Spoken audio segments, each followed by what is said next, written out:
લિંબાયત વિસ્તારમાં ફરી ગેરકાયદેસર દારૂના અડ્ડા ધમધમતા હોવાના આક્ષેપ. પોલીસની કામગીરી સામે ઉઠ્યા સવાલો. સુરતના લિંબાયત પોલીસ સ્ટેશન વિસ્તારને લઈને ફરી એક વખત ગેરકાયદેસર દારૂના વેચાણના આક્ષેપો સામે આવ્યા છે. અગાઉ કાર્યવાહી થયા બાદ પણ આવા અડ્ડાઓ ફરી શરૂ કેવી રીતે થઈ જાય છે તેને લઈને અનેક સવાલો ઉઠી રહ્યા છે. લિંબાયત વિસ્તારમાં ગેરકાયદેસર દારૂના અડ્ડાઓ ધમધમતા હોવાના આક્ષેપોને પગલે હવે પોલીસની કામગીરી પર નજર છે. સ્થાનિકોમાં સવાલ ઉઠી રહ્યા છે કે જો અગાઉ આવા ધંધા સામે કાર્યવાહી કરવામાં આવી હતી તો ફરીથી આ પ્રવૃત્તિઓ કેવી રીતે શરૂ થઈ? રિપોર્ટ ભાવેશ ત્રિવેદી, સુરત. માં motor driving, safe and sure driving. Driving એ શોખ સાથે આપની મોટી જવાબદારી પણ છે.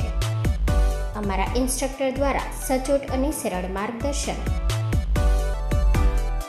આપની રોજની તાલીમની માહિતી મેળવીને શું અધુરાશ છે એના ઉપર પૂરું ફોકસ કરાય છે.